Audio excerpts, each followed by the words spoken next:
Today, our time travel back in the past is going to take a slight turn. A horrific turn. An evil turn. We're going to go back to answer a burning question. And that question is, just how scary was A Nightmare on Elm Street really? I don't know what was up with the voice thing. I was just trying to be super scary. I'm done. When this movie slashed its way onto screens back in 1984, Wes Craven had the entire country in a horrific, scare-filled chokehold, including your boy. Now keep in mind, I was 7 when this came out. Should I have possibly been watching A Nightmare on Elm Street? No, but I did. I seen it. I seen it. I couldn't unsee it. Was this truly a terrifying movie, or were you just really shook because you were young and it was like 2 o'clock in the morning and you were at somebody's sleepover watching something you shouldn't have? So we're gonna get into some of these spine-chilling scares, the psychological torment. This movie had kids not wanting to go to sleep forever. And Freddy's sinister little charm and snarkiness that still have the power to haunt your dreams to this day. So grab some coffee, try not to fall asleep, that's important. And let's find out if Freddy is as scary as you remember, or has nostalgia set in that has us all dreaming just a little too big. Macho Man Randy Savage, the cream of the crop! Yards! He scores! The Bulls lead 80. Girl, your hair's so nappy, Wilson couldn't pick it. This is Max Headroom. Are you kidding?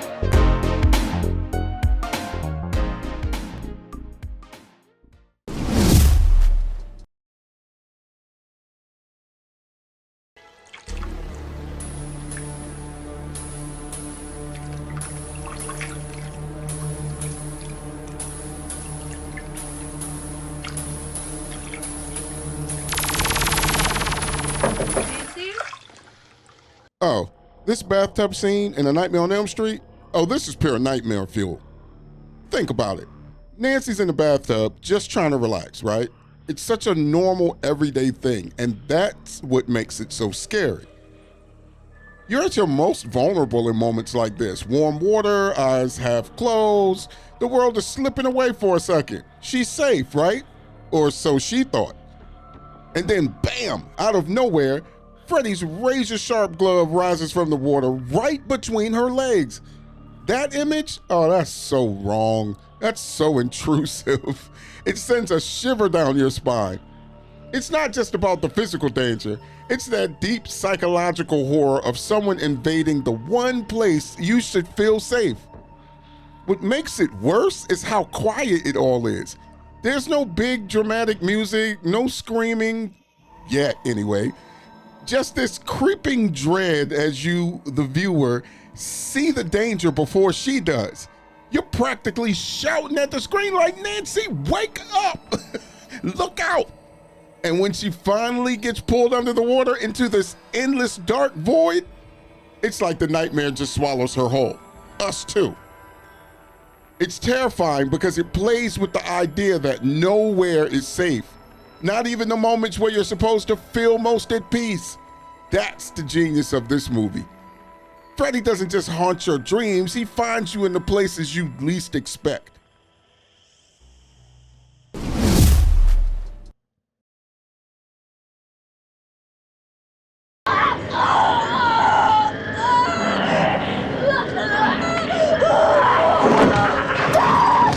Okay, so the scene where Tina dies is one of the most haunting and unforgettable moments in horror cinema ever. Picture this. Tina's lying in bed, trying to shake off this creepy dream she had about Freddy Krueger. Everything seems calm for a moment, but the chaos erupts. Freddy, invisible to everyone except Tina, drags her screaming body around the room. She's clawing at thin air, her cries are filled with raw terror. The room seems to defy gravity as her body is flung to the ceiling, leaving blood smeared everywhere. What makes it so gut-wrenching, though, is how helpless everyone is. Rod, her boyfriend, who's in the room, watches in horror, but can't do a thing to stop it. You feel his panic and his disbelief. It's like you're in the room with them, utterly powerless. The way the scene blends practical effects with Tina's fear makes it feel disturbingly real. It's not just the death. It's an emotional onslaught. You feel Tina's terror. You also feel Rod's helplessness and the sheer madness of Freddy's power. It's the moment that tells you this is not your typical slasher movie. This is a nightmare you can't wake up from.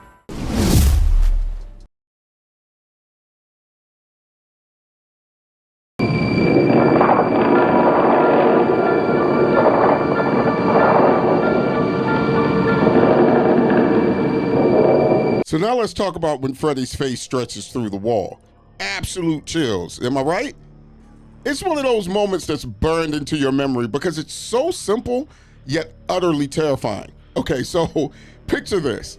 Nancy's laying in bed, probably trying to convince herself she's safe, and then all of a sudden, the wall above her head ripples like water, and Freddy's face starts pushing through, like some horrifying otherworldly predator. What makes it so spine-tingling, though, is how unnatural it looks. The wall should be solid, right? But no. It's bending and stretching like it's alive. And then there's Freddy's grotesque grin breaking through.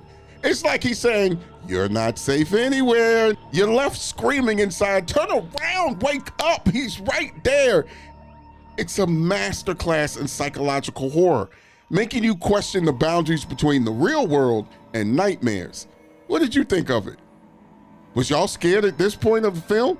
Or were these tricks not worthy of your fear?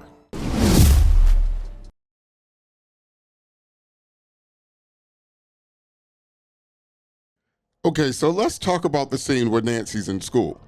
It's such a haunting moment, isn't it? You're already feeling uneasy because Nancy is trying to stay awake, clearly exhausted and shaken from everything that's happened. She's in this seemingly normal setting, a classroom, a place that, again, should feel safe. But there's this lingering dread in the air. Then it happens. Nancy drifts off and suddenly she's pulled into this surreal nightmare world. You see her eyes widen as she looks out into the hallway, and there's Tina, her best friend who was brutally murdered, standing there in a body bag. But it's not the Tina we know. She's shrouded in this eerie glow, calling Nancy's name in this haunting tone. And then, what does Nancy do? Nancy follows her, and the horror deepens. Tina disappears around the corner, leaving this chilling trail of blood smeared across the hallway floor. The image of blood, so vibrant and grotesque, contrasts with the sterile, everyday environment of the school. It's so jarring, it feels like reality is crumbling and you're trapped in this twisted dream where nothing makes sense, but everything feels terrifyingly real. The scene plays with your emotions so masterfully. It starts with the mundane, and it lulls you into a false sense of normalcy, only to yank you into this creeping, visceral nightmare. It's one of those moments that stays with you long after the credits roll, especially when she runs into the girl with the Freddy sweater on. Oh, absolutely not. Okay.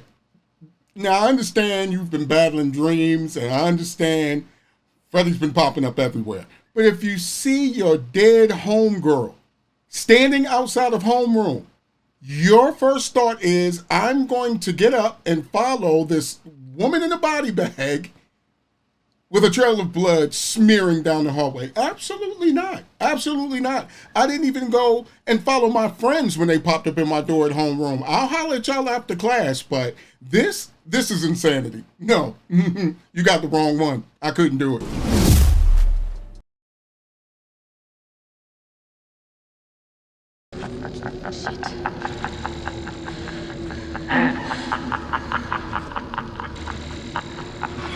Now, I know we covered Tina and her demise, but let's kind of go back to where it started. When Freddy's arms started stretching out. Imagine yourself in Tina's shoes. It's late at night, you're starting this dream, and the streets are eerily quiet. You're all alone, walking in an unsettling dream state where everything feels just a little off. Suddenly, Freddy appears in the distance. You're already on edge because let's face it, this guy's terrifying even when he's just standing there. But then his arms, those grotesque claw-tipped arms, start stretching impossibly wide, reaching from one side of the narrow alley to the other. It's not just the visual horror of it though, it's what it represents. It screams, you can't escape me. No matter what you do, how fast you run, or how clever you think you are, Freddy will find a way to trap you. He owns this space, your dreams, and you're completely at his mercy. The low, eerie creak of his claws scraping against metal and the almost gleeful menace in his expression, that's bone-chilling. The scene doesn't just scare you, it unsettles you on a primal level. Like it's tapping into the darkest corners of your subconscious. Again, it's a masterclass in how the surreal and the sinister can blend to leave you breathless, clutching your blanket just a little tighter. So what's scarier, Freddy himself, or the way he manipulates your reality to remind you just how powerless you really are?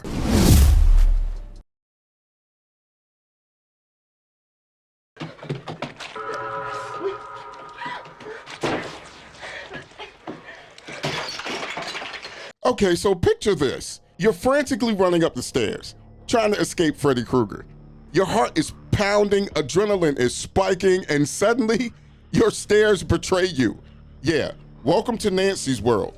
When she was running up her stairs, her feet sank into what should have been solid steps, but instead they morph into this sticky, oozy, glue-like mess or like quicksand. It's such a small, mundane thing, stairs, of all things, but it completely disarms her. You can almost feel the panic rising as she struggles to pull her legs free, each step dragging her down further. It's the perfect blend of ordinary and horrifying that Nightmare on Elm Street does so well. The scene is genius because it doesn't rely on gore or jump scares, it's psychological. It taps into that universal fear of losing control or being slowed down when you are desperately needing to move. And if you've ever had a dream where you're running, but your legs feel like they're made of lead, this scene brings it to life in such a visceral way. You can't help but squirm watching this.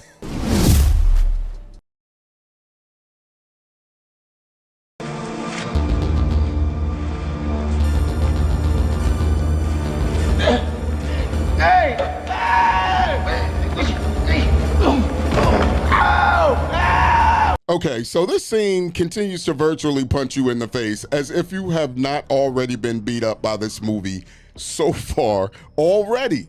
It just gets under your skin. You're already on edge because Freddy Krueger has established himself as a nightmare force who can bend reality.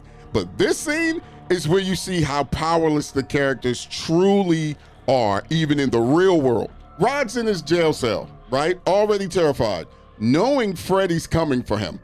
You feel this awful tension because it's nighttime, Freddy's playground, and Rod is completely alone. Then it happens. Freddy's invisible hand, well, to everybody else it's invisible, takes the bed sheet and wraps it around Rod's neck. It's so fast, so brutal, and utterly horrifying because you know Rod's fighting for his life against something no one else can see or stop. What makes it even worse is that Nancy and Glen are rushing to save him. They're literally steps away, screaming for the cops to open the cell. But by the time they get there, it's too late. The bed sheet tightens, Rod's body jerks, and the life drains out of him right before their eyes. It's an awful blend of terror and helplessness. You want to reach into the screen and pull him out, but you can't. And the kicker, to everybody outside, it looks like Rod unalived himself. Freddy's genius lies in twisting reality so horribly that even death doesn't seem suspicious. The whole thing just leaves you reeling. It's one of those scenes where you realize Freddy isn't just a villain. He's a sadistic puppeteer pulling strings no one can cut.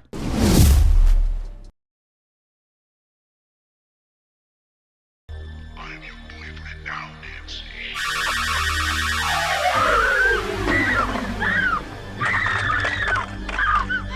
So question, what do you do if there's a phone that's not plugged in that's on your bed and it starts ringing, what do? Do you pick that up? I probably wouldn't. But if you do pick that up, are you expecting Freddy to be on the other side, letting you know and reminding you that you're still not safe? That's horrific nightmare fuel. Then, after you put the phone to your ear, that's when it happens. The tongue. It slithers grotesquely out of the phone, wet and sinister, as Freddy growls, "I'm your boyfriend. I'm your boyfriend now, Nancy." Like, ew. That's gross and surreal and so invasive. You feel this dread because Freddy isn't just a slasher villain. Again, he's toying with her, invading every corner of her reality in the most intimate and unsettling ways. This moment captures what makes Freddy so terrifying. He's not just coming for you with knives, he's dismantling your sense of safety and turning even the most basic things, like answering a phone, into a waking nightmare. It's sick, it's twisted, but it's unforgettable. However, my take, don't answer the phone. There was nothing positive that could have came from that. Why the hell would you answer that telephone? Why would you pick the telephone up? She literally grabbed the cord, saw the cord was unplugged, and then answered the phone anyway. Who the hell did you think was gonna be on the other line? Mr. Giggles? No, absolutely not. Absolutely not. And see, this is the reason they probably invented caller ID back then. I need to know. Would they have showed Freddy was calling? I don't know. But the kid ain't picking up that line. I can tell you that.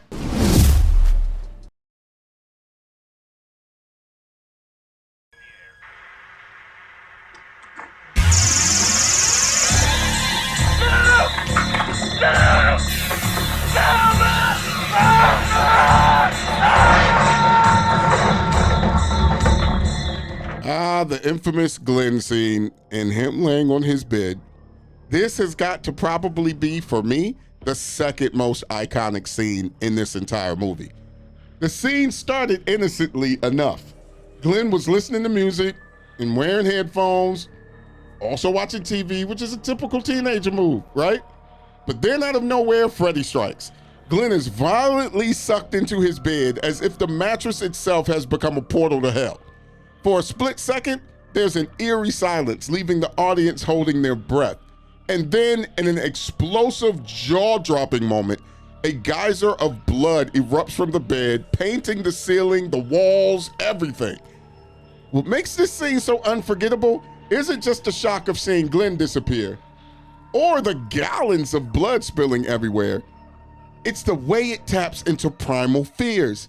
Once again, you're supposed to feel safe in your own bed, right? But in Freddy's world, even that sanctuary isn't off limits. This spectacle, combined with the sheer helplessness Glen experiences, leaves you rattled and questioning whether you'll ever sleep soundly again. This is more than just a horror moment, though. This is a masterpiece of tension, subverting expectations, and making you realize Freddy doesn't just kill you, he makes it unforgettable. What do you think? Did this scene ruin falling asleep to television or falling asleep to music for you? It did for me for a while.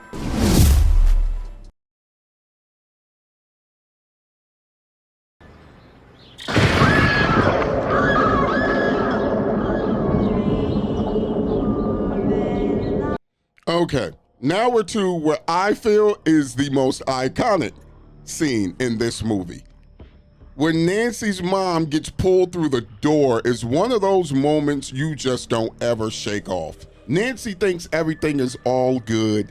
It's over. They've defeated Freddy, right? Wrong.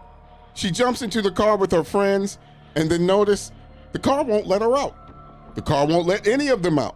And now the convertible top is coming up and it's the color of Freddy's sweater. Nancy immediately realizes what's going on and is trying to call out to her mother, who is just standing there waving to her, seemingly oblivious to what's going on. Then, all of a sudden, as the car starts driving down the street, it happens. Freddy breaks through the door glass and snatches her mom through the opening. This was psychological warfare and terror because what it said was Freddy isn't just a threat to the kids. He'll get to anyone, and he always finds a way to drag them into his twisted world. It's this loss of innocence that leaves you with this eerie feeling of dread long after the scene is over. And then, how do you top that? You put the same creepy girls playing jump rope, singing the Freddy tune at the end of the movie as your last thought before the credits roll. That is just purely diabolical. And that's our time today, good people. What did you think? Was Nightmare on Elm Street really that scary? On a scale of 1 to 5, I gotta give it a 5-star scary rate. That movie freaked people out when that came out. That was just, I mean, what can you do? What can you do if someone attacked you in your dream? Even in the later sequels where people thought they had it mastered,